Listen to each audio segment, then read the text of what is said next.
அல்லேலூயா. Hallelujah. கிறிஸ்துவுக்குள் மிகவும் பிரியமான கிரைஸ்ட் மிஷன் சர்ச் விசுவாசிகளை உங்கள் அனைவருக்கும் ஆண்டவராகிய இயேசு கிறிஸ்து நாமத்தினாலே என் அன்பின் வாழ்த்துக்களை தெரிவித்துக் கொள்கிறேன். तो यीशु मसीह के नाम से मैं आपका बधाई देता हूं. பல முறை இந்த சபைக்கு வந்து ஆண்டுடைய செய்தியை கொடுத்திருக்கிறேன். तो हर समय पर मैं यहाँ पे आके परमेश्वर वचन को बांटता हूँ.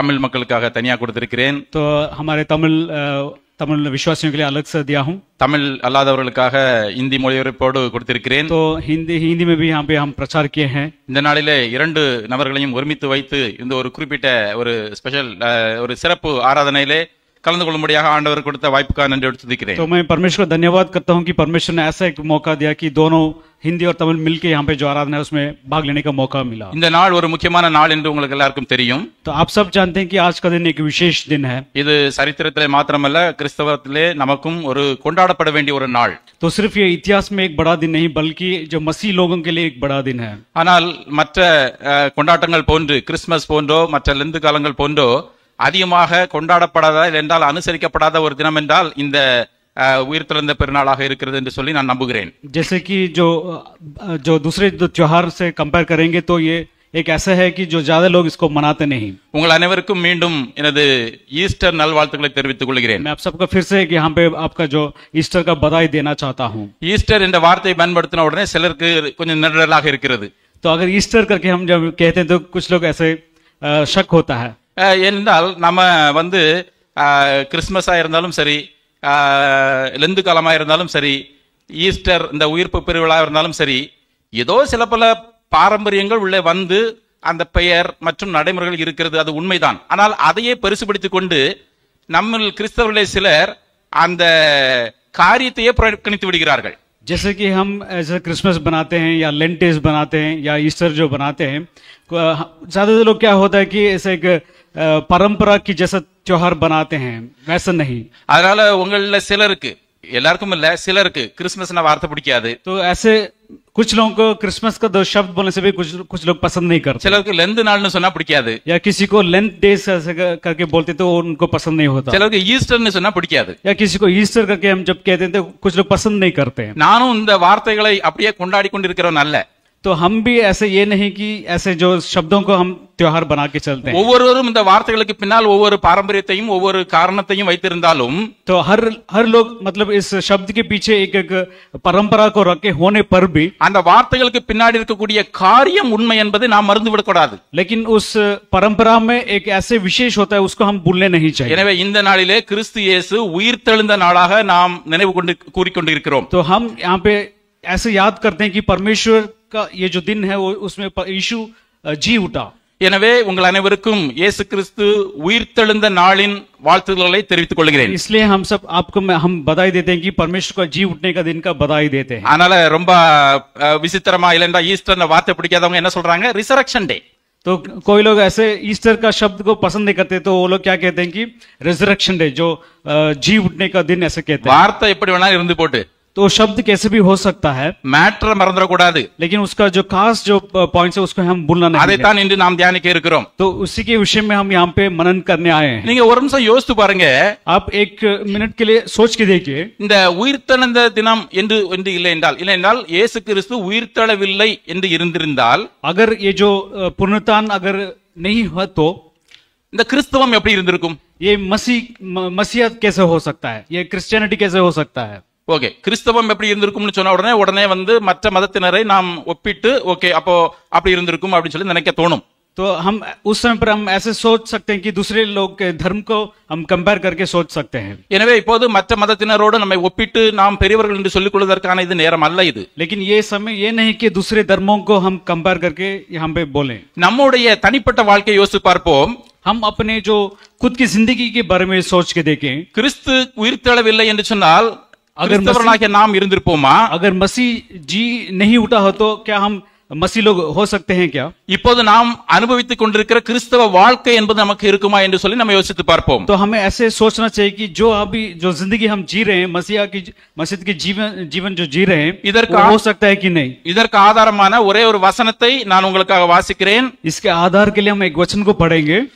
ஒன்று கொரிந்தியர் 15ஆம் அதிகாரம் 17ஆம் வசனம். 1 कुरिन्थियों 15 अध्याय और 17 वचन. 1 கொரிந்தியர் 15ஆம் அதிகாரம் 17ஆம் வசனம். 1 कुरिन्थियों 15 का 17. கிறிஸ்து எழுந்திராவிட்டால் உங்கள் விசுவாசம் வீணாயிருக்கும், நீங்கள் இன்னும் உங்கள் பாவங்களில் இருப்பீர்கள். तो पढ़िए.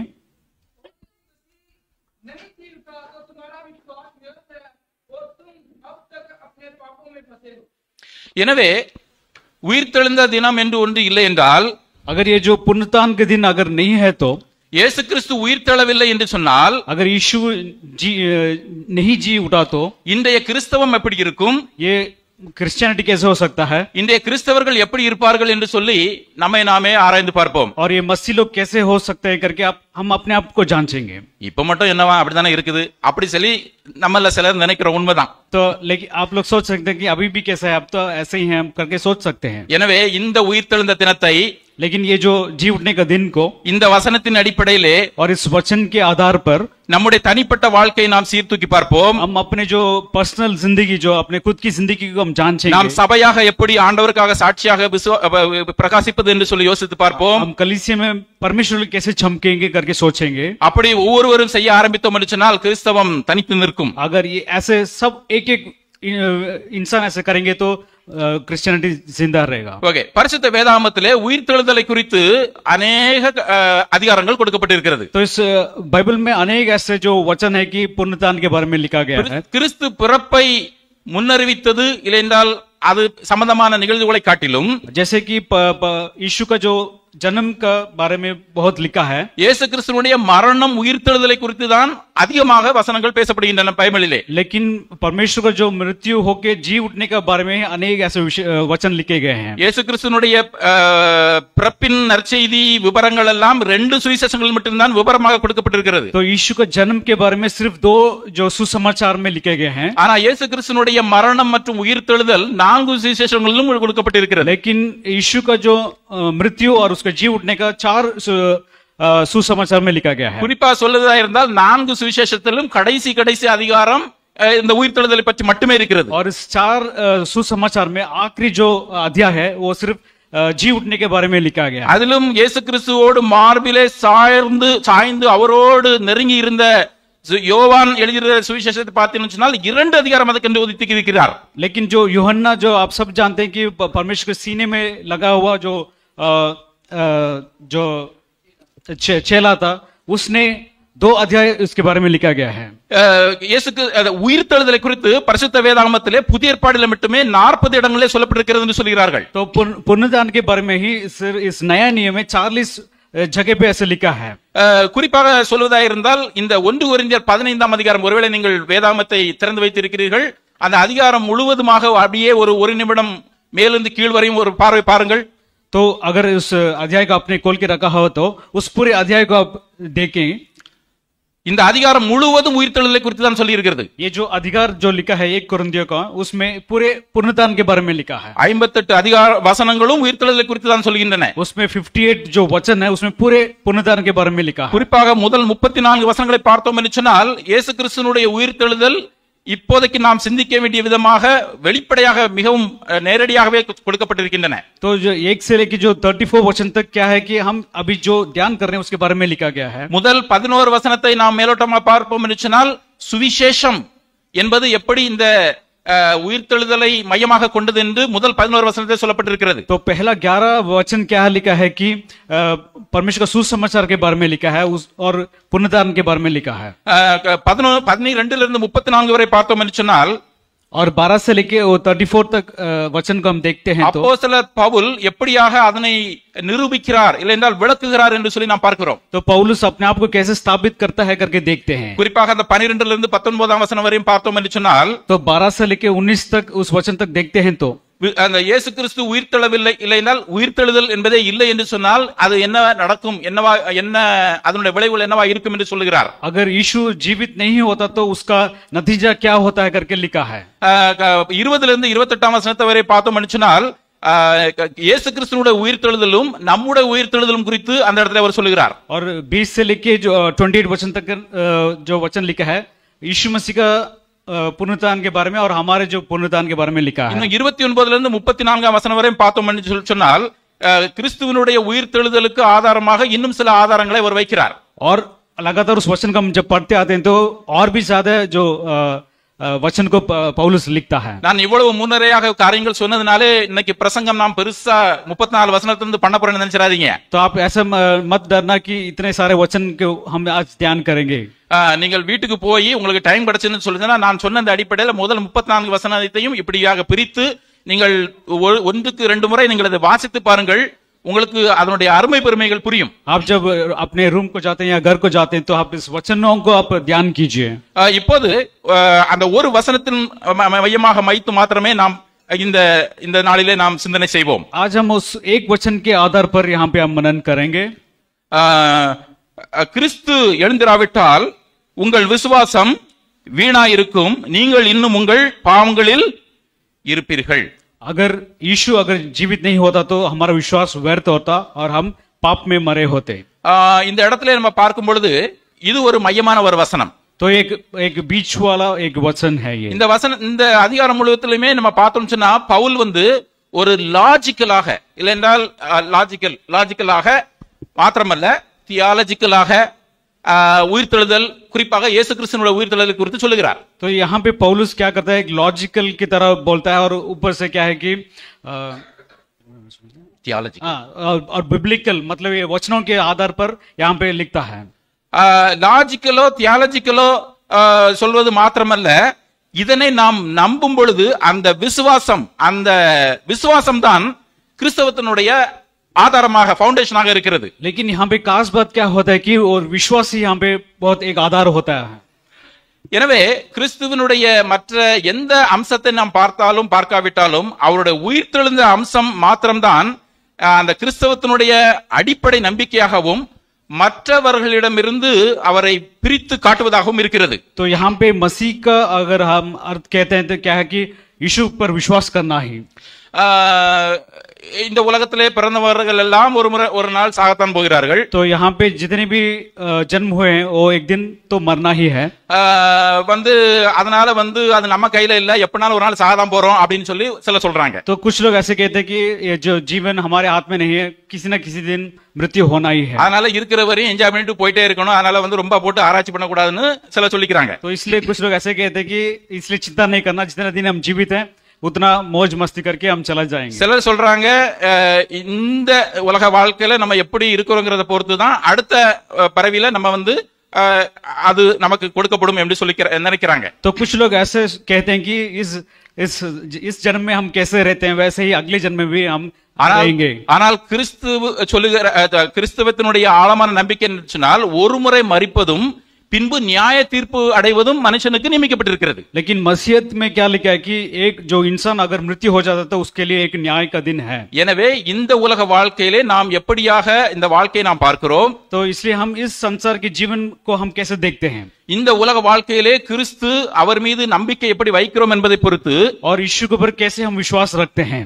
இந்த உலக வாழ்க்கைக்கு பின்னர் நமக்கு நித்திய நரகம் இருக்கிறதா இல்லைஎன்றால் நித்திய மோட்சம் இருக்கிறதா என்று நிர்ணயிக்கப்படுகிறது என்பதுதான் கிறிஸ்தவத்தினுடைய ஆழமான நம்பிக்கை. तो इस संसार के जीवन मृत्यु के बाद हम कहां जाते हैं, नरक में जाते हैं या अनंत जीवन में रहते हैं. இது எல்லாருக்கும் நமக்கு தெரிந்த ஒரு விஷயம்தான். ये सारी चीजें हम सब लोग जानते हैं. ஆனால் C.S. லூயிஸ் என்று சொல்லப்படுகிற ஒரு தத்துவஞானி சொல்லக்கூடிய ஒரு கோட்டை மாத்திரம் சொல்லிவிட்டு நான் செய்திக்குள்ளாக போகிறேன். लेकिन C.S. लुईस करके व्यक्ति ने एक कोट लिखा है, उसके बारे में हम यहाँ पे देखेंगे. அவர் சொல்லுகிறார் கிறிஸ்தவம் பொய் என்று சொன்னால், उसने लिखा है कि अगर मसीहत झूठा है तो அதனால ஒரு பிரயோஜனமும் இல்லை, उसमें कोई लाभ नहीं होता.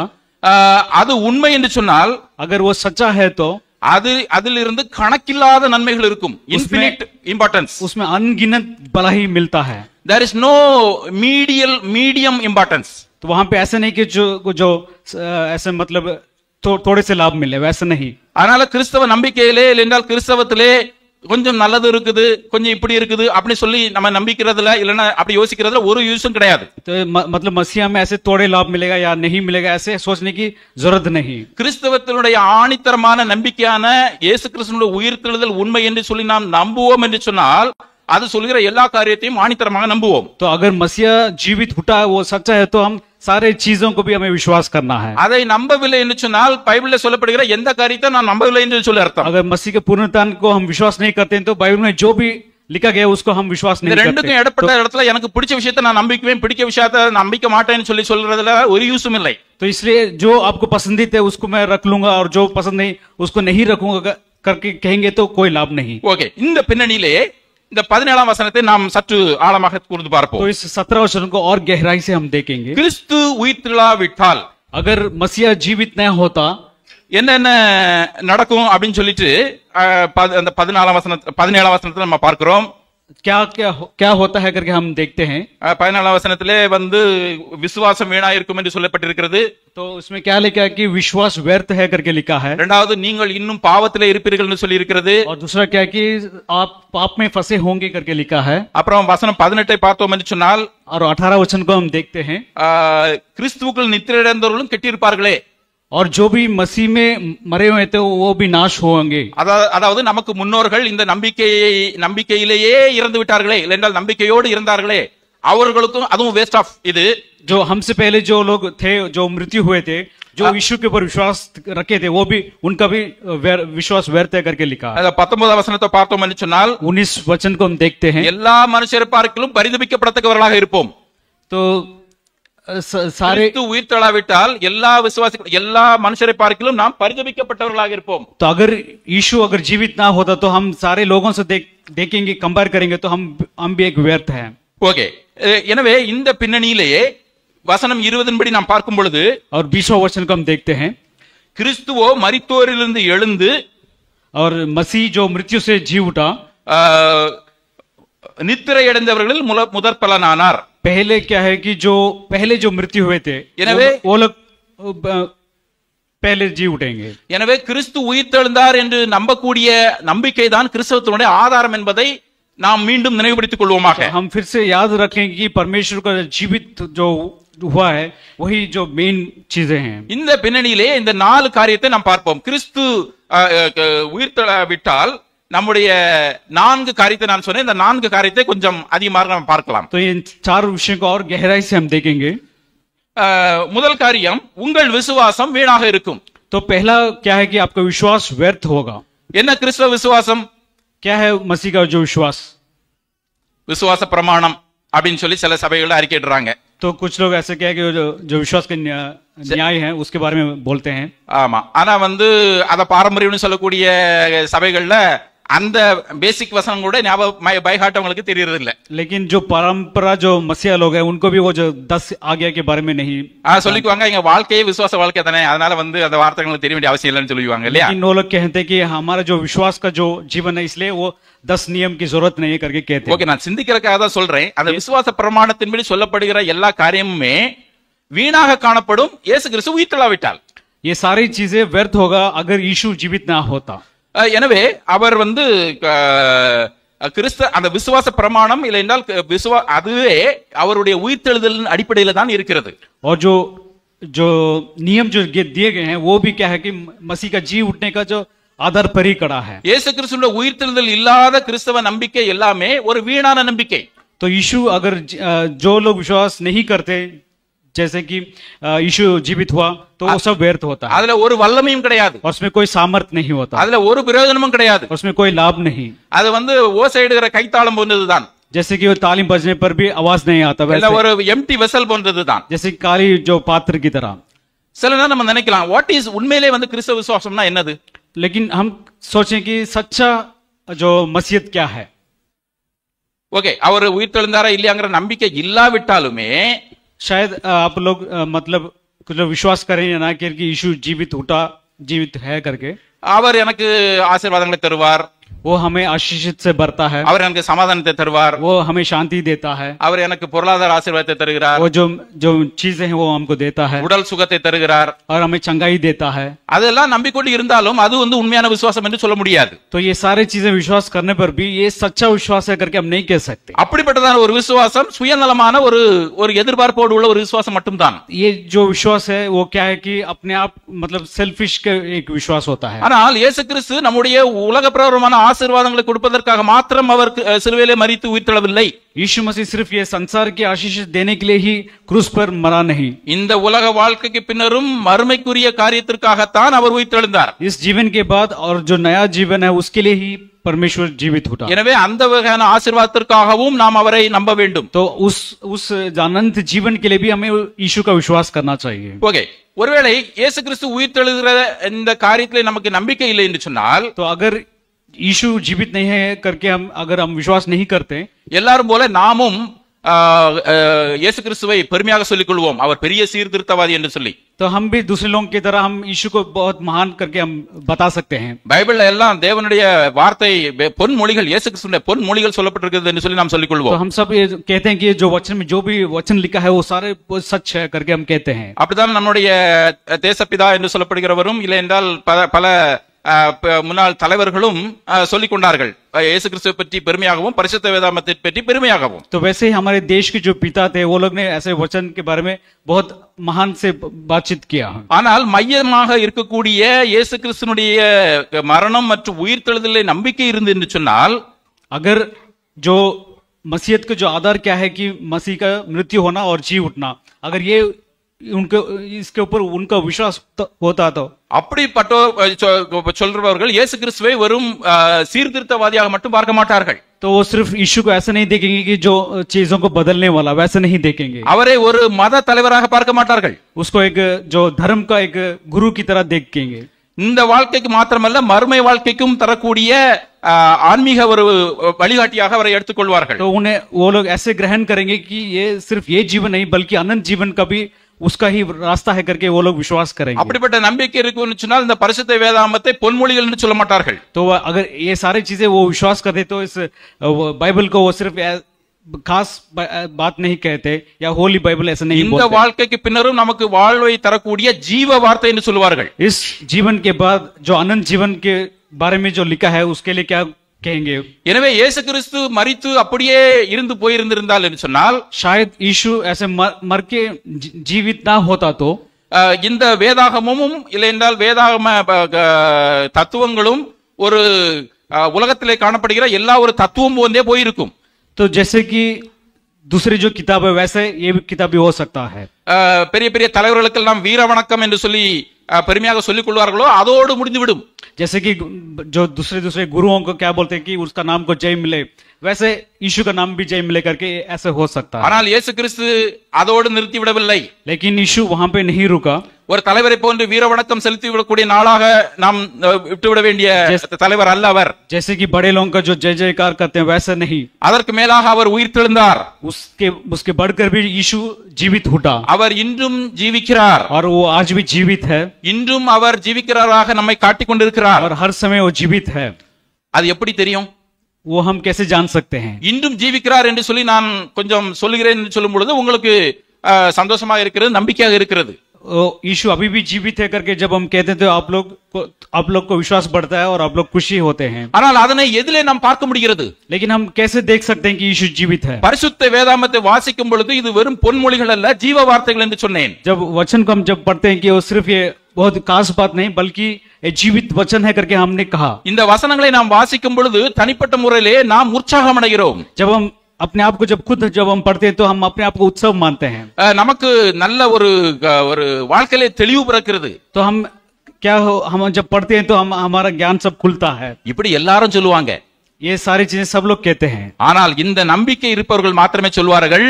लेकिन जो विश्वास रखे हैं, இந்த பைபிளை வாசிக்கும் பொழுதுதான் எனக்கு நான் எவ்வளவு பெரிய பாவி என்பது தெரிகிறது என்று சொல்லி ஒத்துக்கொள்வார்கள். जो यीशु को जीवित हुआ करके जो विश्वास करते हैं, जब ये वचन को जब पढ़ते हैं तभी वो लोग क्या कहते हैं कि मैं बड़ा पापी हूं करके मुझे समझ में आया करके कहते हैं. இயேசு கிறிஸ்துவின் உயிர்த்தெழுதலிலே நம்பிக்கை இருக்கும் பொழுதுதான் जब यीशु का जीवित होता करके जो विश्वास करते हैं, உலக பிரகாரமான ஆசீர்வாதத்திற்காக நாம் கடவுளை தேடணும்ங்கிறத காட்டிலும் और ये संसारिक आशीष के इंतजार में जो भी है उससे बढ़कर இந்த வாழ்க்கைக்கு பின்னரும் இருக்கக்கூடிய நித்திய வாழ்க்கைக்கான காரியங்களை இதிலிருந்து தெரிந்து கொள்ள வேண்டும் என்ற எண்ணம் நமக்கு வரும். इस जीवन के बाद जो अनंत जीवन है उसके सोचने के लिए हमें यहाँ पे मौका मिलता है. எனவே மாற்றப்பட்ட நம்முடைய தனிப்பட்ட வாழ்க்கை மூலமாக जब जो हमारी खुद की जिंदगी जब बदलती है, இயேசு கிறிஸ்து உயிர்த்தெழுந்தார் என்றும் இன்றும் ஜீவனோடு இருக்கிறார் என்றும் நாம் உணர முடியும். हम एहसास कर सकते हैं कि यीशु जीवित है. இதை முதல்ல நம்மளால உணர முடியுதா என்று சொல்லி யோசித்து பார்ப்போம். तो हम पहले देखेंगे कि இயேசு கிறிஸ்து உயிர்த்தெழுந்தது மூலமாக, அதாவது இயேசு கிறிஸ்து உயிர்த்தெழுந்தார் என்பதை நாம் நம்முடைய தனிப்பட்ட வாழ்க்கையிலே நாம் அனுபவிக்க முடிகிறதா? நம்முடைய மாற்றப்பட்ட வாழ்க்கை மூலமாக. तो क्या हम अपनी जिंदगी के द्वारा हम दूसरे को दिखा सकते हैं कि यीशु जीवित है? அப்படி நம்முடைய வாழ்க்கை மாற்றப்பட்டதாக இருக்கும் பொழுது, अगर हमारी जिंदगी ऐसे बदली है तो நம்மால் உறுதியாக சொல்ல முடிகிறது இயேசு கிறிஸ்து இன்றும் ஜீவிக்கிறார். तब हम स्थिर से कह सकते हैं कि यीशु अभी भी जीवित है. நம்மை பார்க்கிறவர்களும் சொல்வார்கள் இவன் வழிபடுகிற இவனுடைய தெய்வம் இயேசு இன்றும் ஜீவிக்கிறார். और जो हमें देखते हैं वो कह सकते हैं कि इसके ये जो विश्वास करता है वो यीशु जीवित है. இதைத்தான் வேதாமத்திலே மாற்றப்பட்ட अनेक வாழ்க்கைகளை நாம் பார்க்கிறோம். जैसे कि इस बाइबल में अनेक ऐसे लोगों का जीवन बदले हुए हम देखते हैं. இதுதான் பரிசுத்த இதை எழுதக்கூடிய பவுலுடைய அனுபவமாகவும் இருந்தது. जैसे कि पौलुस जो लिखा है उसका भी अनुभव ऐसे ही है. அவர் சவுலாக இருந்து பவுலாக மாறினார். पहले वो सौल था, उसके बाद वो पौल की जैसे बदला. கிறிஸ்தவ நம்பிக்கையை உடையவர்களை துன்பப்படுத்துவதில் இருந்து அதற்கு ஆதரவாக அவருக்கு தீவிர ஆதரவாளராக அவர் மாறினார். और जो यीशु पर विश्वास करने वालों को बहुत सताता था, तंग करता था, लेकिन उसके जब यीशु ने उसको बदला, वो क्या मसीह के आधार में बना. அதற்கு காரணம் என்ன? उसका कारण क्या है? உயிர்த்தெழுந்த இயேசு நேரடியாக அவரிடத்திலே தரிசனமானார். क्योंकि जो जीवित हुआ यीशु उसके सामने दर्शन हुआ. இந்த வசனங்களை நம்ம கொஞ்சம் நம்ம இந்த அதிகாரத்துல போய் 1-2 வசனங்களை மட்டும் நம்ம பார்ப்போம். 1-2 वचन को हम पढ़ेंगे. பார்த்தோம்னு சொன்னா தன்னுடைய அனுபவத்தில் அவர் எப்படி பார்த்தாருன்னு சொல்லி पौलुस के अनुभव के बारे में हम देखते हैं. ஓகே, வசனம் 3 இருந்து 8 வரையும் பாருங்க. वचन 3 से और 8 तक पढ़ेंगे. வசனம் 3 இருந்து 8 வரையும் பார்க்கிறப்போ உயிர்த்தெழுதலை அவர் லாஜிக்காக இல்லை என்றால் நாம் உணர்ந்து ஆச்சரியப்படும் விதமாக வரிசையாக விவரிக்கிறதை நாம் பார்க்கிறோம். வசனம் 3 இருந்து 8 வரையும் கொஞ்சம் கண்ணோக்குங்கள். 3 से 8. 1 கொரிந்தியர் 15 அதிகாரம் 3 இருந்து 8 வரையும். तो 1 कोरिन्थियों जो 15 अध्याय 3 to 8 से लेके 8 तक. 3ஆம் வசனத்தை பார்த்தோம்னு சொன்னால் तीसरा वचन को जब हम पढ़ते हैं, அவர் சொல்லுகிறார் கிறிஸ்துவானவர் வேத வாக்கியங்களின்படி நமது பாவங்களுக்காக மரித்தார் என்று சொல்லப்படுகிறது. तो वचन के अनुसार वो हमारे पापों के लिए मरा करके वचन लिखा है. ஓகே, அப்ப 4ஆம் வசனம் சொல்லப்படுகிறது வேத வசனங்களின்படி அவர் மரித்து, पवित्र शास्त्र में ऐसा लिखा है कि तीसरा दिन वो जीवित उठा. ஓகே, அப்புறம் 5வது வசனத்துல நம்ம பார்த்தோம்னு சொன்னா நிறைய பேருக்கு தரிசனமானார்னு நம்ம பார்க்கிறோம். और 5वें वचन में हम देखते हैं कि तो अनेक लोगों को उसने दर्शन दिया. முதல்ல யாருக்கு தரிசனமானார்? पहले किसको दर्शन मिला? கேபா பேதுருக்கு தரிசனமானார். पतरस को दर्शन हुआ. பின்பு 12 பேருக்கும் தரிசனமானார். और उसके बाद 12 चेलों को दर्शन मिला. 6ஆம் वचनத்தை பாருங்க. 500 பேருக்கும் அதிகமான சகோதரருக்கு ஒரே வேளையில் தரிசனமானார். तो हर मतलब 500 लोगों को एक ही समय पर परमेश्वर ने यीशु ने दर्शन இந்த அதிகாரத்தை எழுதி கொண்டிருந்த அந்த முதல் நூற்றாண்டிலே ये इस अधिकार को जब लिखने के समय पर அவர் சொல்லுகிறார் இவர்களில் अनेகர் இந்நாள் வரையும் இருக்கிறார்கள், சிலர் மாத்திரம் நித்திரையில் இருக்கிறார்கள். तो उसमें उस समय पे लिखा है कि जो लोग दर्शन पाए, जब तक वो पौलुस लिखा है तब तक वो लोग जिंदा हैं. பின்னர் யாக்கோபுக்கும் और उसके बाद याकूब को भी, அதன் பின்னர் அப்போஸ்தலர் எல்லாருக்கும் தரிசனமானார். उसके बाद सारे जो प्रेरितों को परमेश्वर यीशु दर्शन दिया. சொல்லுகிறார் அதற்கு பிறகு அகால பிரவியான என் போன்ற அகால பிரவி போன்ற எனக்கும் தரிசனமானார் என்று சொல்கிறார். और जो पौलुस के को भी दर्शन मिला करके वो लिखा है. அதை குறித்து இன்னும் விளக்கமா அவர் சொன்னாருன்னு சொன்னா 9 இருந்து 9:10 பார்த்தோம்னு சொன்னா எவ்வளவு மோசமா இருந்த நிலைமையில இருந்து அவர் எனக்கு தரிசனமாகி இன்னைக்கு நான் இப்படி சாட்சியா இருக்கிறேன்னு சொல்றார். तो उसकी स्थिति के बारे में लिखता है कितने बुरे होने पर भी परमेश्वर यीशु पौलुस को दर्शन दिया और वो कैसे बदला करके वो लिखा है. எனவே பிரியமானவர்களே, मेरे प्रिय लोगों, கிறிஸ்துவினுடைய உயிர்த்தெழுதலை நாம் விசுவாசிப்போம் என்று சொன்னால், अगर हम पुनरुत्थान को जब विश्वास करते हैं तो நம்முடைய வாழ்க்கை மாறும், हमारे जीवन बदलेगी. பவுலை போன்று மாறும், पौलुस की तरह बदलेगी. சவுல் பவுலாக மாறினது போன்று, जैसे सौल पौलुस बना, முன்னாள் பாவியாக இருந்த நாம் पहले हम लोग भी ऐसे पापी थे, இந்நாள் பரிசுத்தவானாக நாம் மாறுவோம். अब हम क्या है, पवित्र बनेंगे। அதற்காக நாம் வந்து பாவமே செய்ய மாட்டோம் என்று சொல்லி அர்த்தம் அல்ல. इसका अर्थ ये नहीं है कि हम पाप कभी भी नहीं करेंगे। பாவ உணர்வு நம்மிடத்திலிருந்து நீங்கிவிட்டது என்று சொல்லி அர்த்தம் அல்ல. ऐसा नहीं कि पाप की जो सोच है वो दूर हो गई। ஆனால் கிறிஸ்துவினுடைய சிலுவை மரணத்தை நாம் நம்பி அவர் நமக்காக பலியானார் என்பதை நாம் நம்பி ஒவ்வொரு நாளும் அதனை அறிக்கையிட்டு விசுவாசிக்கும் பொழுது, जब हम विश्वास करते हैं कि परमेश्वर हमारे पापों के लिए मरा, हर दिन उसका अंगीकार जब करते हैं, பாவ சூழ்நிலையிலே நாம் பழையது போன்று செய்ய மாட்டோம். ऐसे समय पाप के समय पर भी हम क्या नहीं करते, पाप नहीं कर सकते। ரட்சிப்பின் அனுபவத்திற்கு முன்னால் பாவத்தை தண்ணீர் போன்று பருகியிருப்போம். तो उधर पाने से पहले हम ऐसे पाप पानी की तरह हम करते होंगे, ஆனால் ரட்சிப்பின் அனுபவம் வந்த பிறகு, लेकिन उधर पाने के बाद இல்லைஎன்றால் இயேசு கிறிஸ்துவினுடைய சிலுவை மரணம் மற்றும் உயிர்த்தெழுதலிலே நமக்கு நம்பிக்கை வரும் பொழுது, या पुण्यदान के बारे में जब विश्वास करते हैं பாவத்தை பார்க்கும் பொழுது और जब पाप को जब देखते हैं, மனசிலே நாம் குத்தப்படுகிறோம். हम अपने दिल में चुभते हैं, हमारे दिल में பரிசுத்த चुभता है। ஆவியானவர் நமக்கு குற்ற உணர்வை கொடுக்கிறார். पवित्र आत्मा हमें एहसास दिलाता है। குற்ற உணர்வை கொடுத்து என்ன அதுக்கு எதுக்காக அந்த குற்ற உணர்வை கொடுக்கிறார்? वो एहसास किस लिए पवित्र आत्मा देता है? இது உனக்கு தகுதி அல்ல, ये तुम्हारे ठीक नहीं है। உன்னை இதிலிருந்து விடுவிப்பதற்காக நான் மரித்திருக்கிறேன், इस पाप से छुटकारा देने के लिए ही मैं तुम्हारे लिए मरा। இதை செய்யாதிருக்கிற வல்லமை தருவதற்காக நான் இன்று உன்னோடு உயிரோடு இருக்கிறேன். इस पाप को तू ना करने के लिए ही मैं तेरे लिए मैं अब तक जीवित हूँ और तुम्हें सामर्थ से भरूंगा என்று பரிசுத்த ஆவியானவர் மூலமாக நமக்கு உள்ளுணர்விலே பேசிக் கொண்டிருக்கிறார். वैसे पवित्र आत्मा के द्वारा हमारे अंदर बात करते रहते हैं। அப்படி செய்யும் பொழுது वैसे करने के समय நம்மால் பழைய மாதிரி பாவத்தை செய்ய முடியாது. तो हम जैसे पहले पाप थे वैसे हम नहीं कर पाएंगे। ஒருவேளை நாம் துணிந்தோ சூழ்நிலை வழி இல்லாமல் ஒரு பாவத்தை செய்து விட்டால் கூட, शायद हम ऐसे अनजाने में अगर पाप कर भी दे, திருப்பி அந்த அவருடைய சமூகத்தில் நாம் மன்னிப்பை கேட்டு போகும் பொழுது, जब उसके सम्मुख में जब हम माफी के लिए जब मांगते हैं, நாம் அந்த குற்ற உணர்விலிருந்து நாம் விடுவிக்கப்படுகிறோம். उस जो छुपने की से हम बाहर आते हैं। அதற்காக நாம் பாவம் செய்யவில்லை என்று சொல்லி அர்த்தம் அல்ல. इसका अर्थ ये नहीं कि हमने पाप नहीं किया, பாவம் செய்து விட்டோம், உண்மைதான். हम पाप तो कर चुके हैं, वो सच है। ரட்சிக்கப்பட்ட பின்னரும் அந்த பாவத்தை செய்து விட்டோம், உண்மைதான். मन फिर होने के बाद भी हमने पाप किया है, वो सच है। ஆனால் முன்பு போன்று நாம் குற்ற உணர்விலே நாம் இருக்க போவதில்லை. लेकिन पहले जैसे वो पाप हमें हर समय हमें सोच में नहीं होता। இயேசு கிறிஸ்து ஒவ்வொரு நாளும் அவருடைய பரிசுத்த இரத்தத்தினாலே நம்மை கழுவி நம்மை சுத்தப்படுத்த ஆயத்தமாக இருக்கிறார். क्योंकि हर दिन परमेश्वर अपने लहू से हमें धोते रहता है। हमें அந்த शुद्ध உணர்வு करता நமக்கு है। எப்போது வருகிறது? वे एहसास कब आता है? அவர் மரித்ததோடு அல்ல, மரித்து உயிர்த்து இன்றும் நம்மோடு ஜீவித்துக் கொண்டிருக்கிறார் என்ற உணர்வு வரும் பொழுது, जब हमें एहसास होता है कि परमेश्वर मर के जी उठने के बाद, तब हमें एहसास ऐसा आता है। எனவே இப்படிப்பட்ட மாற்றப்பட்ட வாழ்க்கை மூலமாக वैसे बदली हुई जिंदगी இயேசு கிறிஸ்து உயிரோடு இருக்கிறார் என்று சொல்லி நம்மால் மற்றவர்களுக்கு வெளிப்படுத்த முடியும்.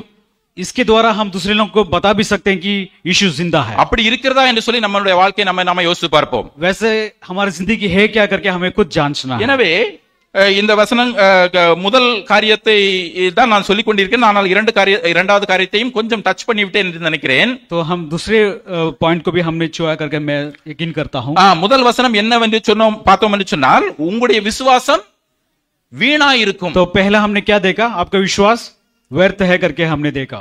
ஆனால் இந்த விசுவாசம் வீணாக இருக்கிறதா? क्या हमारा विश्वास व्यर्थ है? கிறிஸ்தவ விசுவாசத்தில் இருக்கிறனால நம்ம எவ்வளவு பாடம் அனுபவிக்கிறோம் நமக்கு தெரியுமா? मसीह की जिंदगी के होने की वजह से हम कितने संकट को सामना करना पड़ता है, आप सब जानते होंगे। ஆனா கிறிஸ்தவ விசுவாசத்தினாலே பாடம் அனுபவிக்கக்கூடிய சிச்சுவேஷன் எப்போ வரும்? ये सारे संकट कब आएंगे? உண்மை கிறிஸ்தவனாக இருக்கும்போது மாத்திரமே வரும். जब सच्चे जो मसीह में जब होते हैं तभी। எல்லாரும் போன்று ஒரு பெயர் கிறிஸ்தவனாக வாழ்ந்து கொண்டிருக்கும் பொழுது அந்த பிரச்சனை நமக்கு வரப்போவதில்லை. जैसे कि नाम के लिए कुछ लोग जिंदा मतलब रहते हैं, तो उस समय पर ऐसे परेशानी नहीं है। ஆனால் உயிர்த்தெழுந்த இயேசு கிறிஸ்துவினுடைய வல்லமை நம்முடைய வாழ்க்கையில் கிரியை செய்து நாம் நம்முடைய விசுவாசத்தை வாழ்க்கையை வெளிப்படுத்தும் போது நாம் பிரச்சனைகளை அனுபவிக்கிறோம். जब यीशु का जो पूर्णतान के बारे में जब विश्वास करते हैं, जब हम दूसरे को जब दिखाते हैं, तभी ऐसे संकटें आते हैं। அது மாத்திரமல்ல, सिर्फ वो नहीं, இந்த பவுல் போன்று 1ஆம் நூற்றாண்டில் மாத்திரமல்ல, तो सिर्फ जो पहले ईस्वी में ही नहीं बल्कि ஆட்டோ சங்கர் போன்று 20ஆம் நூற்றாண்டு குற்றவாளிகள் மாத்திரமல்ல, तो ऑटो शंकर करके एक क्रिमिनल था साउथ इंडिया में। தமிழிலே ஆட்டோ சங்கர் என்றால் உங்களுக்கு தெரியும் என்று சொல்ல நினைக்கிறேன். ஒருவேளை இது போன்று உங்கள் மாநிலத்திலும் ஆட்கள் இருந்திருக்கலாம். तो वैसे मतलब जो क्रिमिनल आपकी जगह में हो सकते हैं। அப்படிப்பட்ட பெரிய பெரிய குற்றவாளிகளின் கூட மனம் மாறுதலை ஏற்படுத்த வல்லவராய் இருக்கிறார் இயேசு கிறிஸ்து. तो वैसे बड़े बड़े जो बुरे लोग को भी परमेश्वर उनका दिल को बदलता है। எனவே கிறிஸ்தவ விசுவாசம் ஒரு கட்டுக்கதையானவ இல்லை என்றால் வெட்டி கதையான இல்லை என்றால் ஒரு கதை எழுதப்படுகிற விசுவாசம் அல்ல. तो यीशु का जो पूर्णता एक सिर्फ ऐसे एक कथा नहीं, அந்த விசுவாசம் ஒரு நம்பிக்கை கொடுக்கிற விசுவாசம். वो एक ऐसा विश्वास है जो हमें सामर्थ देता है. தனி ஒருவனுக்கு நம்பிக்கை கொடுக்கிற விசுவாசம். तो हर एक को एक सामर्थ से भरता है. ஒரு குடும்பத்திற்கு நம்பிக்கை கொடுக்கிற விசுவாசம். एक परिवार को सामर्थ मिलता है. மாற்றப்பட்ட வாழ்க்கை பார்க்கும் பொழுது சமுதாயத்திற்கு நம்பிக்கை கொடுக்கிற விசுவாசம். जो बदली हुई जिंदगी को देख के जो समूह में हमें जो प्यार मिलता है. அரசாங்கங்களும் சமூக நல தொண்டு நிறுவனங்களும் வழி தெரியாமல் பிதுங்கிக் கொண்டிருக்கும் பொழுது எடுத்துக்காட்டாக இருப்பது கிறிஸ்தவ விசுவாசம், கிறிஸ்தவ சமுதாயம். जैसे कि सरकार जो भटकती हुई सरकार को जब मसीह लोगों को देखते हैं उनको एक रास्ता मिलता है. ஒருவேளை நம்மை சுற்றி இருக்கிற நாம் ஒருவேளை அதுக்கு சாட்சியாக ஒருவேளை இருக்க தவறியிருந்தால் கூட, शायद हम ऐसे गवाही होने पर हम अगर गलत किए हों तो भी, அந்த கிறிஸ்தவ விசுவாசத்தை நாம் தவறாக எண்ணிவிடக் கூடாது. लेकिन मसीहत के जो विश्वास को कभी गलत नहीं हो सकता. இன்றும் அநேகர் மூலமாக கிறிஸ்து அந்த விசுவாசத்தை தன்னுடைய வல்லமை வெளிப்படுத்திக் கொண்டே இருக்கிறார். तो आज भी परमेश्वर अनेक लोगों के द्वारा परमेश्वर को पूर्णता के बारे में இரண்டாவது दिखाता है. காரியத்துக்குள்ள வருவோம். கிறிஸ்து உயிர்த்தெழாவிட்டால் என்ன நடந்திருக்கும்? दूसरी चीज को हम देखते हैं, अगर मसीह जीवित ना होता तो क्या होता. ஏற்கனவே நான் கொஞ்சம் அதை சொல்லிட்டேன். तो पहले ही मैं थोड़े विषय को मैंने यहाँ पे बताया है. நீங்கள் இன்னும் உங்கள் பாவங்களில் இருப்பீர்கள். तो क्या है कि अभी भी आप लोग, अगर मसीह जीवित ना होता तो आप लोग अभी भी पाप में फंसे होते. ஒரு வேத வல்லுனர் இப்படியாக சொல்லுகிறார். तो एक ऐसे वचन जो लेते हैं वो लोग ने ऐसा लिखा है, சிலுவை என்பது நம்முடைய பாவத்திற்கான பரிகாரமாக காணப்பட்டால், अगर சிலுவை மரணம் என்பது நம்முடைய பாவத்திற்கான பரிகாரம், இல்லை என்றால் பேமெண்ட் ஃபார் அவர் சின் அப்படின்னு நம்ம வச்சுக்கிட்டா, तो अगर ये जो मृत्यु एक ऐसा पेमेंट की तरह अगर हम रख लें तो रिसरेक्शन அப்படிங்கிறது resurrection is the receipt of that payment is accepted by God. तो क्या होता है कि पूर्णतन क्या होता है, परमेश्वर के द्वारा दिया गया एक रिसिप्ट है.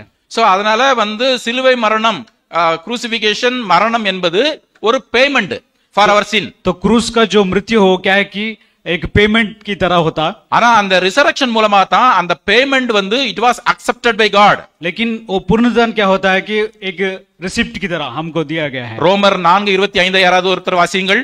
रोमियो का 4 अध्याय और 25 वचन को हम पढ़ेंगे.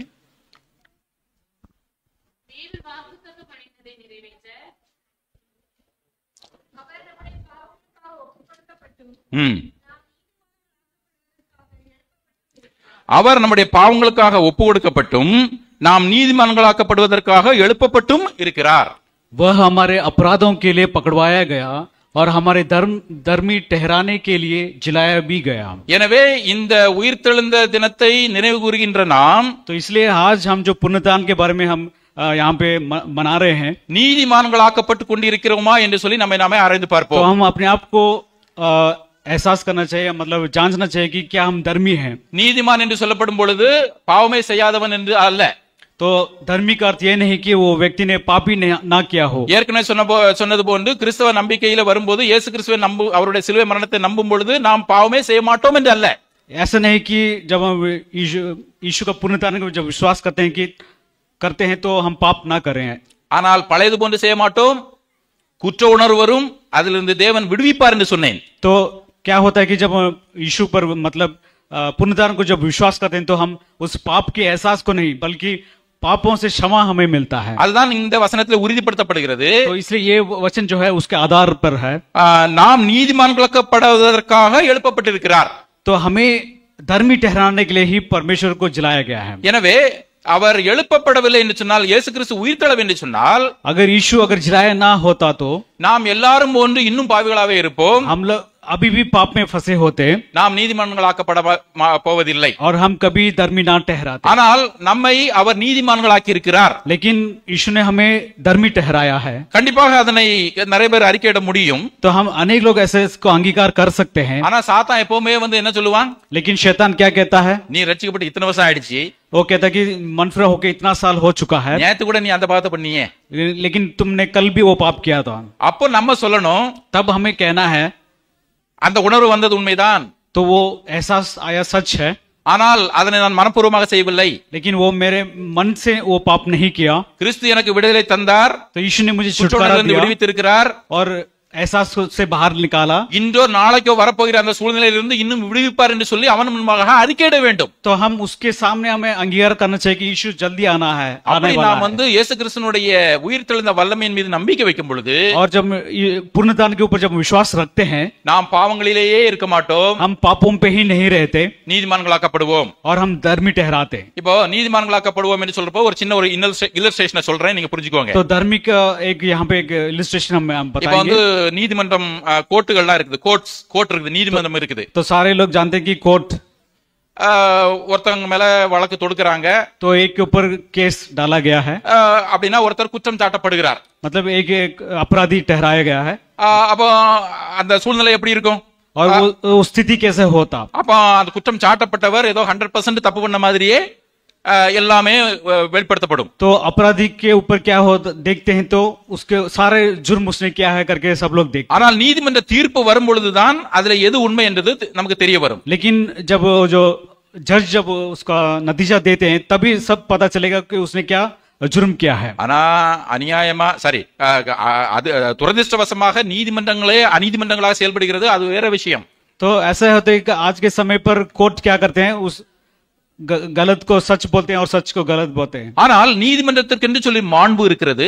लेकिन उस कोर्ट का एक மாண்பு नियम என்று होता சொல்லும் பொழுது है, அதற்கு சொல்லி ஒரு பவர் இருக்கிறது. वो कोर्ट का जो नियम होता है उसका पावर होता है, அதை நாம் அல்டிமேட்டாக நாம் எடுத்துக்கொள்ள வேண்டியது இருக்கிறது. तो उसे हमें अपनाना है। சில விஷயங்களிலே நம்மை ஆளுகிறவர்கள் கூட கோர்ட்டுக்கு மறுப்பு தெரிவிக்க முடியாது, நீதிமன்ற அவமதிப்பு வழக்கு என்று சொல்வார்கள். तो ऐसा समय होता है कि कोर्ट के ऊपर भी हम ऐसा कुछ न कर सकते, उसको हम அந்த அளவிற்கு அந்த மாண்பு இல்லை என்றால் அந்த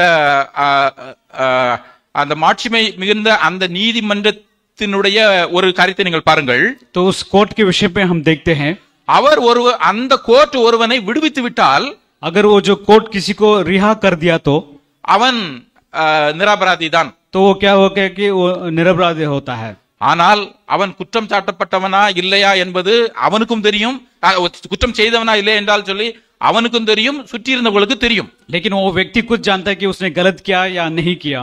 ஆனால் அந்த நீதிபதி அவனை விடுவிக்கிறார். लेकिन वो जज क्या करता है, उसको रिहा देता है।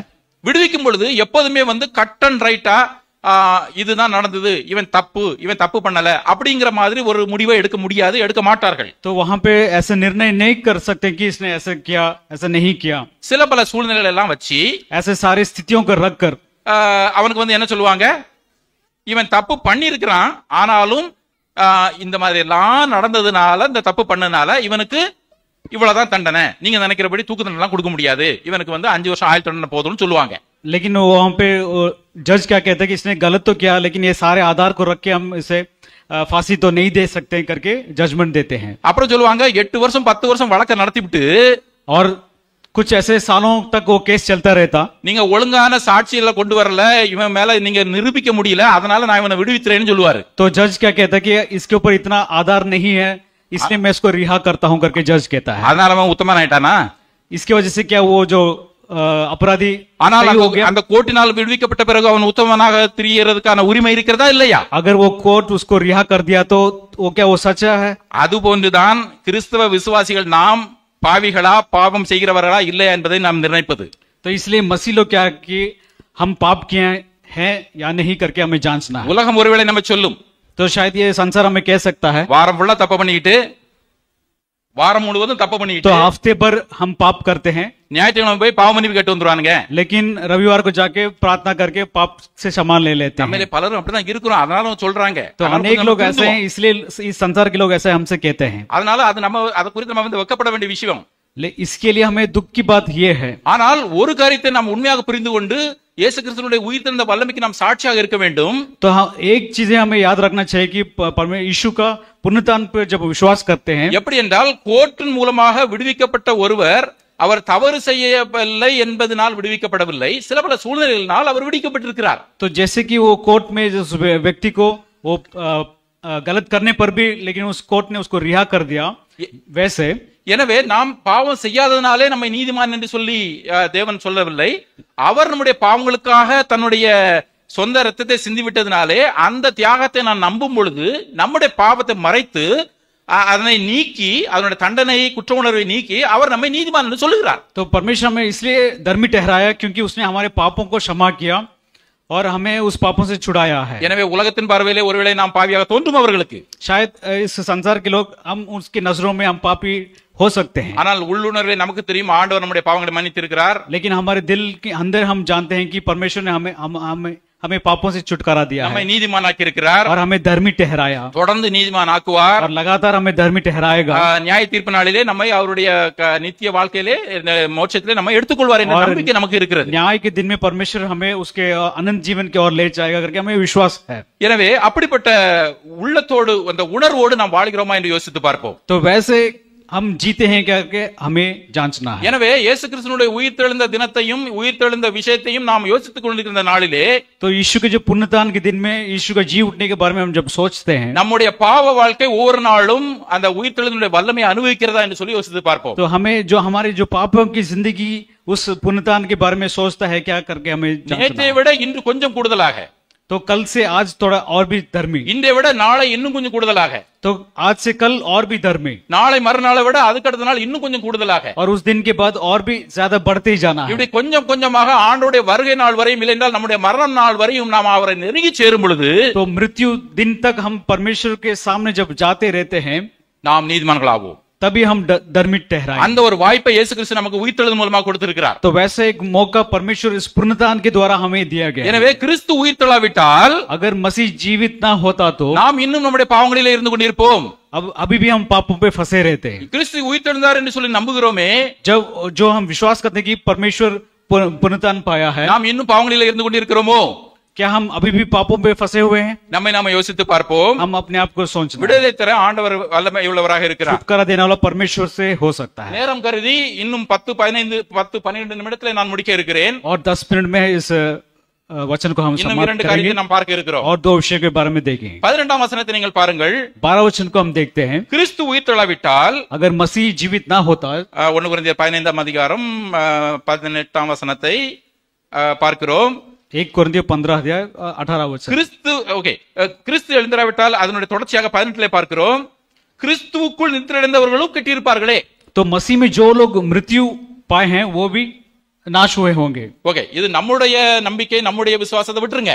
तो हमारे जो विश्वास को आप थोड़ा अलग से रखिए. கொஞ்சம் நம்முடைய முன்னோர்களுடைய விசுவாசத்தை யோசித்து பாருங்க. हमारे जो बुजुर्ग लोग जो मरे हुए हैं उनके बारे में हम இயேசு सोचें. எனக்காக மரித்தார், यीशु मेरे लिए मरा, நான் நீதிமானாக்கப்பட்டிருக்கிறேன், तो मैं धर्मी ठहराया गया நியாய தீர்ப்பு நாளிலே மோட்சத்தை அடைவேன் और न्याय के दिन में मैं स्वर्ग जाऊंगा. இந்த நம்பிக்கையிலே நம்முடைய தாத்தா பாட்டிலாம் இருந்தாங்கல்ல, तो वैसे ही विश्वास में हमारे जो बुजुर्ग लोग हैं थे, இந்த நம்பிக்கையிலே நம்முடைய பெற்றோர்கள் சிலர் மறந்திருக்க கூடும். तो इसी विश्वास में हमारे जो बुजुर्ग लोग मरे हुए होंगे. அவர்கள் தந்த தைரியமும் நம்பிக்கையும் தான் இன்றைய நாம் இந்த விசுவாசத்தில் இருந்து கொண்டிருக்கிறோம். उनके जो सिखाए गए विश्वास के बारे तो ही हम यहाँ पे जीवित हैं. ஒரு கணம் யோசித்து பாருங்கள், ஒருவேளை கிறிஸ்து உயிர்த்தெழுந்தது என்பது நம்முடைய முன்னோர்களும் நம்மளும் நம்மளா நம்பிக்கொண்டிருந்த ஒரு காரியமாக இருந்தால், तो थोड़ा ऐसे सोच के देखिए कि जैसे वो लोग विश्वास करते हैं वैसे ही हम भी अगर विश्वास करते रहे, நாம கூட கொஞ்சம் மனசை தேத்திக்கிறதுக்கு நேரம் இருக்குது. तो हमें तसल्ली देने के लिए भी हम ऐसे सोच सकते हैं. ஆனா நம்முடைய முன்னோர்களை யோசித்து பாருங்க,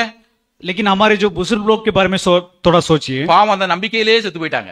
उस विश्वास में ही वो लोग मृत्यु हो चुके. உயிர்த்தெழுவோம் என்ற நம்பிக்கையிலே அவர்கள் இறந்தார்கள். तो वो लोग क्या सोचते थे कि पुण्यदान होंगे करके वो लोग सोच में ही वो लोग मर चुके. ஆனால் உயிர்த்தெழவா போகிறார்கள்? लेकिन क्या वो जीवित होंगे वापस? உயிர்த்தெழவா போகிறார்கள் என்று சொல்லி நான் அவர்களை குறையாக சொல்லவில்லை. लेकिन हम दोषी ना ठहराते. அவர்கள் உயிர்த்தெழத்தான் போகிறார்கள். वो जरूर वो लोग जीवित होंगे. 21 நூற்றாண்டுகளாக எத்தனையோ தலைமுறைகளாக இந்த நம்பிக்கையிலே பல்லாயிரக்கணக்கானோர் கோடிக்கணக்கானோர் இறந்திருக்கிறார்கள். तो वैसे अनेक लोग ऐसे कोटि लोग ऐसे इस विश्वास में मरे हुए हैं. அவருடைய நம்பிக்கை எல்லாம் வீணாக போகாது. उनके विश्वास कभी टूटेगी नहीं. 1 கொரிந்தியர் எனவே இயேசு கிறிஸ்து அந்த நியாய தீர்ப்பு நாளிலே திரும்பி வரும் பொழுது, जब यीशु मसीह जो न्याय के दिन में जब वापस जब आएगा, நம்ம சாகிறதுக்கு முன்னாடியே அவர் வந்துட்டா கூட, शायद हम मरने से पहले भी अगर वो आ गए, நம்மள அவர் செய்ய மாட்டாரு, நம்மளுக்கு செய்ய மாட்டாரு. तो पहले वो हमें क्या नहीं करेगा, நம்முடைய முன்னோர்களுக்கு தான் செய்வார்னு சொல்லி நாம் பார்க்கிறோம். पहले हमसे जो लोग बुजुर्ग लोग जो मरे हुए उनको वो जीवित करेगा. அந்த வசனத்தை பாருங்க, 1 தெசலோனிக்கர் 4:13.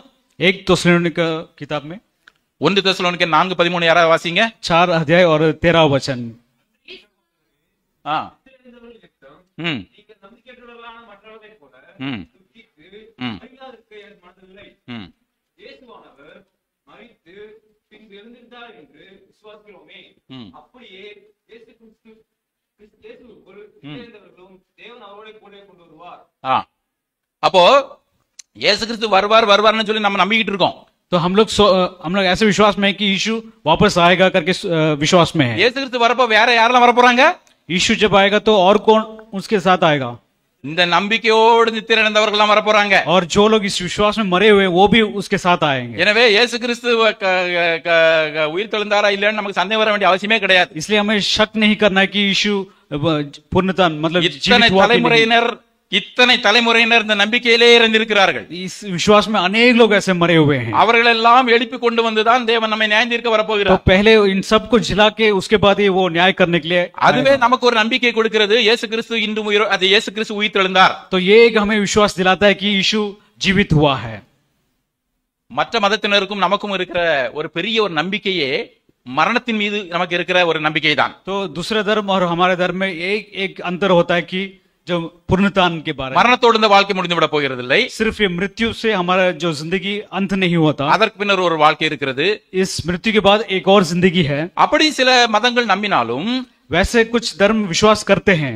அந்த நம்பிக்கையோடு இந்த உலகத்திலே வாழ்ந்த இவருக்கு இல்லைன்றால் வாழ்ந்த நமக்கு நித்திய வாழ்க்கை இருக்கிறது என்ற நம்பிக்கையோடு மரிக்கக்கூடிய அந்த உணர்வு இந்த உலகத்திலே வாழும் பொழுது இந்த நம்பிக்கை இருக்கிறவர்களுக்கு தான் இருக்கிறது. जो इस मृत्यु के बाद एक और जिंदगी है, जो अनंत की जिंदगी है, वैसे जो विश्वास करते हैं उन लोग को ऐसे पुनरुत्थान के बारे में भी वो विश्वास करते हैं। எனவே மற்றவர்களை போன்று கிறிஸ்தவர்கள் மரணத்திலே துக்கிப்பதில்லை.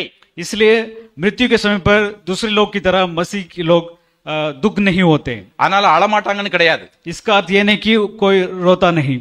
நான் நினைக்கிறேன் நம்மளை காட்டிலும் ஒரு சில மதத்தினர் ஒண்ணு கூட அழமாட்டாங்க. ஏன்னா அவங்க நம்பிக்கை இதோடு முடிஞ்சு லைக் இவ்வளவுதான், இதுல போய் அழ வேண்டியதா இல்லைன்னா பெரிய வருத்தப்பட வேண்டிய அவசியம் இல்லை, இது இயற்கை நீதி என்று நினைக்கிறார்கள். तो हमसे बढ़कर एक और ऐसे जो धर्म मतलब धर्म है कि क्या करते हैं कि मृत्यु के बाद मृत्यु होने पर भी वो लोग कभी रोते नहीं, அவருடைய நம்பிக்கையில उदास தவறு नहीं இல்லை, रहते। அவருடைய நம்பிக்கை தவறில்லை, ஏனென்றால் அது அவருடைய நம்பிக்கை. எனவே அவர்கள் அழுவதை நிறுத்துகிறார்கள். उनका मतलब धर्म ऐसा है कि अगर कोई मृत्यु हो जाए भी वो लोग कभी उदास नहीं रहते, रोते नहीं। ஆனால் நெருங்கிய உறவினர்கள் நம்மை விட்டு பிரியும் பொழுது நமக்கு அந்த விதமான நம்பிக்கையோடு அல்ல, लेकिन जब हमारे जो क्लोज रिलेटिव अगर कोई ऐसे मर जाते हैं तो हम ऐसे नहीं रह सकते। கிறிஸ்துவுக்குள் இருந்த அந்த என்னுடைய நெருங்கிய உறவினர் கிறிஸ்து வரும்பொழுது அவரும் வருவார் என்ற அந்த நம்பிக்கை தான் நமக்கு ஆறுதல் தருகிறது. लेकिन हमें एक ऐसे एक तसल्ली देता है कि जब मसीह वापस आएगा तो ये लोग भी जो मरे हुए वो भी हम उनके साथ वापस आएंगे, हम उनसे देखेंगे करके हमें एक विश्वास होता है। எனவே மரணத்தோடு நம்முடைய வாழ்க்கை முடிந்து விட போகிறது இல்லை. तो सिर्फ ये मृत्यु में हमारा जिंदगी खत्म नहीं होता, மரணத்துக்கு பின்னர் தான் நித்தியமான ஒரு வாழ்க்கைக்கான ஒரு கதவு திறக்கிறது என்ற நம்பிக்கை நமக்கு பிறக்கிறது. इस मृत्यु के बाद भी एक और एक अनंत जिंदगी है, उसका दरवाजा खोलता है करके அந்த ஆறுதல் நமக்கு வருவதற்கு யார் காரணம்? उस तसल्ली देने के लिए हमें कौन, उसका कारण कौन है? இயேசு கிறிஸ்து உயிர் தெழுந்தார். यीशु का जो जी उठना, இயேசு கிறிஸ்து உயிர் தெழலன்னு சொல்லுச்சுன்னா மற்றவங்களும் உயிர் தெழ போறது இல்ல. अगर यीशु जी नहीं उठेगा तो दूसरे लोग भी जीवित नहीं இயேசு होंगे। கிறிஸ்து உயிர் தெழுந்ததுனால மரித்த நம்முடைய முன்னோர்களும் உயிர் தெழ போறாங்க. तो यीशु जी उठने के वजह से क्या होता है, हमारे जो बुजुर्ग लोग हैं वो भी जी उठेंगे। அந்த நம்பிக்கை நமக்கு ஆறுதலை தருகிறது. तो वैसे एक विश्वास हमें एक तसल्ली देता है। வசனம் 19 நீங்க பாருங்க. 19वां वचन को हम देखें, எல்லா மனுஷரை பார்க்கிலும் பரிதபிக்கப்படத்தக்கவளாய் இருப்போம். तो सारे लोग को अगर देखेंगे तो हमारा जो जीवन क्या है एक बहुत खराब हो सकता है। அதாவது கிறிஸ்து உயிர் தெழாவிட்டால் உலகத்திற்காக மட்டுமே கடவுளை நாம் தேடிக்கொண்டிருந்தால் तो शायद मतलब दूसरे लोगों के लिए सिर्फ हम परमेश्वर को ढूंढते रहते, ऐसे होता तो எல்லாரை பார்க்கிலும் பரிதபிக்கப்படத்தக்கவர்களாய் இருப்போம். अगर ऐसा है तो हम दूसरे लोग को अगर देखेंगे तो हमारा जिंदगी और भी नाश होता। இந்த பரிதபிக்கப்படத்தக்கவர்களாய் இருப்போம் என்று சொல்வது எதை சொல்கிறது சொன்னால், तो इस नाश का अर्थ क्या होता है? எவ்வளவு கஷ்டமானது ஒரு கிறிஸ்தவ விசுவாசம் என்று தெரியுமா நமக்கு? हमारे जो मसीह की जो विश्वास बहुत एक मुश्किल का जो होता है। அவ்வளவு கஷ்டப்பட்டு கடைசியில் ஒண்ணும் இல்லைன்னா என்ன அர்த்தம்? अगर इतने सारे संकट का हम देखने पर भी अगर जो आखिरी जो अनंत का जीवन अगर कुछ भी ना होता तो उसका अर्थ क्या है, उसका लाभ क्या அதைத்தான் है? சொல்லுகிறது. இவ்வளவு கஷ்டப்பட்டு கடைசியில அதுக்கு ஒரு யூஸ் இல்லைன்னு சொன்னா நம்ம பரிதபிக்கப்படத்தக்கவர்களா இருப்போம். तो यही जो अर्थ है जो नाश करके लिखा है उसका अर्थ यही है। ஆனா அப்படி இல்ல. நான் ஏற்கனவே சொன்ன மாதிரி लेकिन हम पहले जो कहे ஒரு கிறிஸ்தவனா இருக்கிறதுக்கு நம்ம சூழ்நிலை எவ்வளவு கஷ்டப்பட வேண்டியது தெரியுமா? तो एक मसीह होने पर भी हम अनेक ऐसे संकट को उठाना पड़ता है। ஒரு இயேசுவே தெய்வம் என்று சொல்லி மற்றவர்களுக்கு சொல்லுகிறது இரண்டாவது விஷயம், அதை விட்டுருங்க. तो यीशु ही परमेश्वर करके जो दूसरे से कहते हैं वो एक अलग बात है। இயேசு சொன்ன வாழ்க்கையின்படி நம்ம வாழ்க்கை நடத்துறப்பவே நம்ம எவ்வளவு கஷ்டப்படணும் தெரியுமா? यीशु जो कहा है वचन में, उसके बारे में हम प्रचार करना ही बहुत मुश्किल होता है। உண்மையா இல்லையா?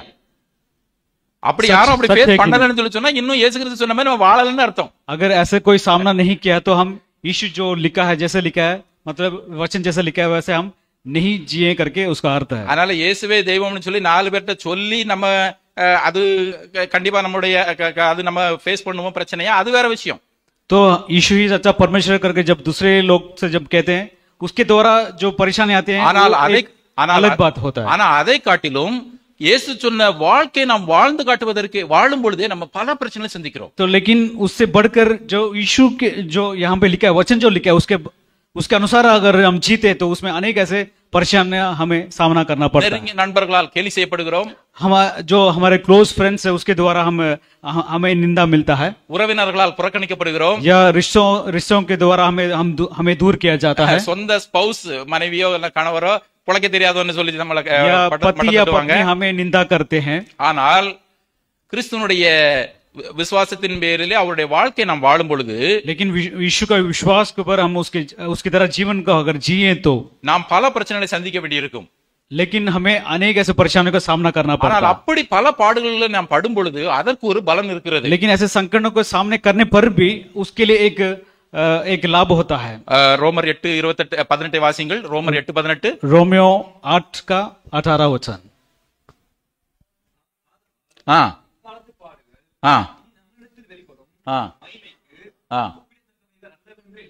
ஆதலால் இக்காலத்து பாடுகள், तो इस संसार के जो क्लेश, இக்காலத்து பாடுகள் சொல்லும்போது ஒரு கிறிஸ்தவனாய் இருப்பதனால் வரக்கூடிய பாடுகள், इसका अर्थ क्या है कि एक मसीह होने पर उसको जो परेशानी सामना जो करता இனி है, நம்மிடத்தில் வெளிப்படும் மகிமை, लेकिन इसके बाद हमारे द्वारा जो महिमा जो यहाँ पे இனிமேல் நமக்கு வரப்போகிற நித்தியமான வாழ்க்கைக்குரிய ஆசீர்வாதங்கள், और जो अनंत जीवन का जो आशीष, அப்படி அதை கம்பேர் பண்றப்போ அதெல்லாம் ஒண்ணுமே கிடையாது. நம்ம சோ அதனால கிறிஸ்துக்காக பாட அனுபவிக்கிறோமா அப்படின்னு சொல்லி நம்ம அந்த நாள்ல நம்ம யோசிச்சு பார்ப்போம். तो हमें सोचना चाहिए कि परमेश्वर यीशु के लिए क्या हम संकटों को सामना करते हैं कि करके हमें सोचना है। ஒருவேளை கிறிஸ்துக்காக நாம் பாட அனுபவிக்கவில்லை என்று சொன்னால், अगर ऐसे सामना हम नहीं किए हैं तो இன்னும் நாம் கிறிஸ்தவ வாழ்க்கை வாழவில்லை என்று சொல்லி அர்த்தம். तो इसका अर्थ ये है कि हम अभी भी मसीह के जीवन கிறிஸ்து ठीक से எதிர்பார்க்கிற नहीं बिता தனிப்பட்ட रहे, பரிசுத்தம் நம்முடைய வாழ்க்கையில இல்லை என்று அர்த்தம்.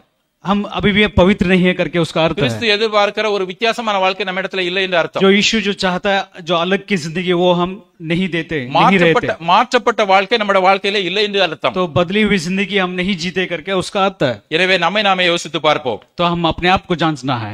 நான் ஏற்கனவே 20ஆம் வசனத்துல நான் சொல்லிவிட்டேன். சரி, 20ஆம் வசனத்துல சொல்லும் பொழுது இயேசு கிறிஸ்து உயிர்த்தெழுந்த உண்மை என்று சொல்லப்பட்டிருக்கிறது. जैसे कि वचन लिखा है कि यीशु जीवित हुआ, वो सच है। அதற்கு ஆதாரமாக 5ஆம் வசனத்திலிருந்து 8ஆம் வசனம் வரையும் யார் யாருக்கெல்லாம் அவர் தரிசனமானார் என்று சொல்லி பவுல் அங்க பட்டியலிட்டு நம்ம பார்க்கிறோம். तो पौलुस ने लिखा कि किन किन लोगों को यीशु ने दर्शन दिया करके लिखा है। நீங்க அப்போஸ்தலர் 1ஆம் அதிகாரத்துல பாத்தீங்கன்னு சொல்லி சொன்னா, तो प्रेरित पहले अध्याय में हम देखते हैं, 3ஆம் வசனத்தை வாசிங்க. 3 वचन को हम पढ़ेंगे। அவர் பாடுபட்ட பின்பு 40 நாள் அளவும் அப்போஸ்தலருக்கு தரிசனமாகி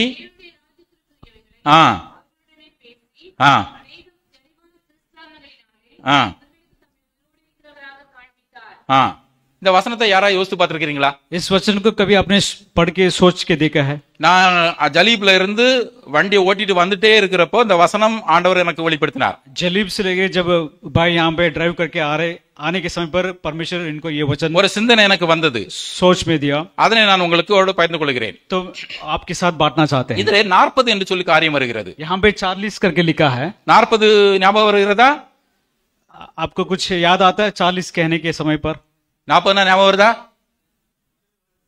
இப்போதானே 40 முடிச்சோம். என்னது? लेंटेस, லெந்து நாள். अभी 40 दिन जो उपवास रख के हमने प्रार्थना किया था उसके बारे में। கிறிஸ்தவர்களை நிறைய பேர் நம்ம ஆர்கியூ பண்ணிட்டு இருக்கோம், லெந்து நாள் இருக்கா, அதெல்லாம் பேய் வணக்கம் இல்லை என்றால் அது பாரம்பரியம் என்று சொல்கிறோம். உண்மைதான், விட்டு விடுங்கள். तो अनेक लोग ऐसे बहस करते रहते हैं कि जो लेंट डेज जो बना रहे हैं वो लोग शैतान के लोग ऐसे कुछ वो लोग बहस करते हैं 40 நாள் பாடு மரணத்தை பற்றி யோசித்தவங்க கூட ஒரே நாள் பிரியாணி சாப்பிட்டுக்கிட்டு இந்த உயிர்த்தெழுதலையும் மறந்துடுறாங்க, முடிச்சிடறாங்க, அதோட முடிச்சிடறாங்க. तो 40 दिन क्या करते हैं, बुका रख के प्रार्थना करते हैं, लेकिन आखिरी में क्या करते हैं, बिरयानी वगैरह खा के उसको अंत करते हैं. ஆனா இயேசு கிறிஸ்து உயிர்த்தெழுந்த பிறகு 40 நாள் தன்னை வெளிப்படுத்தி இருக்கிறார். लेकिन यीशु जी उठने के बाद 40 दिन तक सबको दर्शन दिया. எனவே கிறிஸ்தவர்களே, நீங்கள் நாம் சிந்தித்து பார்ப்போம். 40 நாள் லெந்து காலம் அல்ல, 40 நாள் கொண்டாடப்பட வேண்டியது ரிசரக்ஷன் டே. तो ये 40 दिन जो परमेश्वर ने सबको दर्शन दिया है, इस दिन को हम दुख से नहीं बनाना चाहिए, बल्कि खुशी के दिन या पुनरुत्थान के दिन की जैसा बनाना है. 40 நாள் நம்முடைய வாழ்க்கையை சீர்தூக்கி பார்த்து, ஐயோ நான் பாவம் செஞ்சுட்டு ஆண்டவரே, பாவம் செஞ்சுட்டு ஆண்டவரேன்னு சொல்லி நம்ம அறிக்கையிட்டோம், உண்மைதான். 40 दिन तक हमने पापों का अंगीकार किया, वो सच है. இந்த ரிசரக்ஷன் டேக்கு அப்புறம், लेकिन ये जो पुनरुत्थान दिन के बाद இயேசு கிறிஸ்து எப்படி 40 நாள் அளவும் அந்த அநேகம் தெளிவான திருஷ்டாந்தங்களினாலே அவர்களுக்கு தம்மை உயிரோடு இருக்கிறதாக காண்பித்தாரோ, जैसे कि यीशु ने उस 40 दिन तक अनेक लोग ऐसे दृष्टांत के बारे में, ऐसे अनेक ऐसे वचनों के बारे में सबको प्रचार किया. அந்த 40 நாள் நம்ம குற்ற உணர்வு இல்ல பாவரிக்கையோடு நம்ம விட்டு விடாம, हम सिर्फ ये नहीं कि उस 40 दिन सिर्फ पापों का अंगीकार करके ना छोड़े, இன்னும் அட்லீஸ்ட் ஒரு 40 நாள், लेकिन और 40 दिन. அப்படி ஒரு சபை ஒரு பாரம்பரியத்தை கொண்டு வந்தாதான் நம்ம செய்யணும்னு அர்த்தம் கிடையாது. तो ये जरूर करना है करके कोई ऐसा नहीं है. இந்த வசனத்தோட ஆண்டவர் உங்களோட பேசுவார்னு சொன்னால், लेकिन ये वचन के द्वारा परमेश्वर आपके दिलों में बात किए तो 40 நாள் எப்படி நம்முடைய பாவங்களை நாம் அறிக்கையிட்டோமோ, जैसे कि 40 दिन हमने अपने पापों को समर्पण किया, அட்லீஸ்ட் அடுத்த 40 நாளுக்காவது और 40 दिन திட்டம் போட்டு और हम एक ऐसा प्लान डाल டைரியில எழுதி வச்சு, और डायरी में लिखना है, இந்த கேட்ட வசனங்களின் அடிப்படையிலே इस वचन के आधार पर இயேசு கிறிஸ்து உயிர்த்தெழுந்த வல்லமையை यीशु मसीह जो पुनरुत्थान हुआ उसके शक्ति के बारे में, सामर्थ्य நம்முடைய के बारे வாழ்க்கை में மூலமாக காட்ட நம்ம ஆயத்தமா இருக்கிறோமா? हम अपने जीवन में दूसरों को दिखाने के लिए क्या तैयार हैं? இயேசு கிறிஸ்து உயிர்த்தெழாவிட்டால் என்னென்ன நடந்திருக்கும் என்று சொல்லி 4 பட்டியலிட்டேன். तो हमने अगर यीशु जीवित ना होता तो 4 विषय के बारे में हमने यहाँ पे प्रचार किए. இயேசு கிறிஸ்து உயிர்த்தெழுந்திருக்கிறார் என்பதை நான் திடமாக நம்புகிறேன். मैं ऐसे स्थिर विश्वास करता हूँ कि यीशु जीवित उठा. அந்த 4ஐயும் 40 நாளாக நான் திட்டமிட்டு பட்டியலிட்டு, और वो 40 दिन तक मैंने ऐसा एक निर्णय किया है. என்னுடைய வாழ்க்கையில இயேசு கிறிஸ்து உயிர்த்தெழுந்திருக்கிறார் என்பதை நான் நிரூபிக்க போகிறேன் என்று சொல்லி விசுவாச அறிக்கையிடுகிறவர்கள் யாராவது இருக்கிறீர்களா? तो ऐसा कोई है कि यीशु जीवित हुआ करके स्थिर से कह सकते हैं दूसरे लोगों के साथ? அப்படி நினைக்கிறவங்க மாத்திரம், वैसे अगर कोई निर्णय किए हैं तो உங்களை நான் கையை தூக்க சொல்லல, मैं आपको हाथ उठाने के लिए नहीं कहूंगा எழும்பி நிக்க சொல்லல, और खड़े होने के लिए भी नहीं कहूंगा. உங்கள் மனதிலே நீங்கள் தீர்மானியுங்கள். आप अपने दिल में आप सोचिए. 40 நாள் என்று சொல்லி நான் ஒரு கணக்குக்காக தான் சொன்னேன். 40 दिन सिर्फ एक हिसाब के लिए मैंने कहा, வாழ்நாள் முழுவதும் நாம் செய்ய கடமைப்பட்டிருக்கிறோம். लेकिन हम हर दिन ऐसे करना है. எப்படியாக 40 நாள் லெந்து நாட்களை நாம் ஒருவேளை நம்மிலே பலர் அனுசரித்தோமோ, जैसे कि लेंट डेज कुछ लोग ने ऐसे उसको पालन किया हो, तो அட்லீஸ்ட் ஒரு 40 நாளாவது, लेकिन और 40 दिन உயிர்த்தெழுந்த வல்லமையை, इस सामर्थ मतलब परमेश्वर जी उठने का सामर्थ நம்முடைய வாழ்க்கையிலே காட்டுவதற்கு நாம் தீர்மானிப்போமா? हम अपने जीवन में दूसरों को दिखाने के लिए हम निर्णय लेंगे. கண்களை மூடி ஜெபம் செய்வோம். हम अपने आंखों को बंद करेंगे. எங்களை அதிகமாக நேசித்து வழிநடத்தின அன்பின் தகப்பனே, मेरे स्वर्गीय पिता, मैं धन्यवाद करता हूँ, உம்மை நன்றியோடு துதிக்கிறோம் ஆண்டவரே. आपको धन्यवाद देता हूँ परमेश्वर. கடந்த 40 நாட்களவும் நாங்கள் அநேக காரியங்களை குறித்து உம்முடைய பாடு மரணத்தை குறித்து யோசித்தோம். पिछले 40 दिन तक परमेश्वर आपके जो संकटों के बारे में हमने यहाँ पे ध्यान किया, அதனுடைய உச்சகட்டமாக நாங்கள் பெரிய வெள்ளி அல்ல கர்த்தாவே, और उसके आखिरी में हमने जो बड़े दिन आज இந்த உயிர்த்தெழுந்த நாள் தான் அவருடைய உச்சகட்டமா இருக்கிறது என்பதை நாங்கள் புரிந்து கொண்டோம் ஆண்டவரே. हमें समझ में आए कि परमेश्वर आपके पुनरुत्थान के बारे में, கிறிஸ்தவ விசுவாசனுடைய நம்பிக்கை மையமாக இருக்கிற இந்த உயிர்த்தெழுந்த வல்லமையை, जैसे मसीह की विश्वास पुनरुत्थान में है, எங்களுடைய வாழ்க்கையிலே தனிப்பட்ட முறையிலே காண்பி எங்களுக்கு நீர் உதவி செய்யும் ஆண்டவரே. हम अपने जिंदगी में इसको दिखाने के लिए हमें प्रयास करते हैं. கிறிஸ்தவர்கள் என்று சொல்லிக் கொள்கிற நாங்கள் குடும்பமாக எங்களுடைய வாழ்க்கையிலே உம்மை பிரதிபலிக்க, உம்முடைய உயிர்த்தெழுந்த வல்லமையை பிரதிபலிக்க எங்களுக்கு பலன் கொடுக்கும் ஆண்டவரே. मसीह वाले जो हम कहते हैं, लेकिन परमेश्वर हमारे जिंदगी में उसे करें. சபையாக நாங்கள் உம்முடைய உயிர்த்தெழுந்த வல்லமையை நாங்கள் பிரசித்தப்படுத்த எங்களுக்கு நீர் பலன் கொடுக்கும் ஆண்டவரே. हमें सामर्थ दीजिए परमेश्वर, हम कलीसिया के द्वारा हम सबको दिखाएं. கிறிஸ்தவ சமுதாயமாக நாங்கள் மற்றவர்களுக்கு உம்முடைய உயிர்த்தெழுந்த வல்லமையினுடைய திருஷ்டாந்தமாக நாங்கள் வெளிப்படுத்த எங்களுக்கு பலன் கொடுக்கும் ஆண்டவரே. हर कलीसिया वाले परमेश्वर आपके पुनरुत्थान के बारे में बताएं और जिंदगी को बिताएं. நாங்கள் எங்களை அர்ப்பணிக்கிறோம், हम अपने आप को समर्पण करते हैं, தாழ்த்துகிறோம், हम दीन करते हैं. உயிர்த்தெழுந்த வல்லமையால் எங்களை நிரப்பும்படியாக ஜெபிக்கிறோம். पुनरुत्थान के सामर्थ से हमें भरने के लिए प्रार्थना करते हैं. தொடர்ந்து எங்களை வழி நடத்தும். हमें लगातार आशीषित உம்முடைய कीजिए, நாமத்தை மேம்படுத்தலும். आपके नाम को महिमा देते ரட்சகர் हैं, இயேசு கிறிஸ்துவின் நாமத்தில் ஜெபிக்கிறோம் ஜீவனுள்ள நல்ல பிதாவே. यीशु मसीह के नाम से मांगते हैं, ஆமென். आमीन।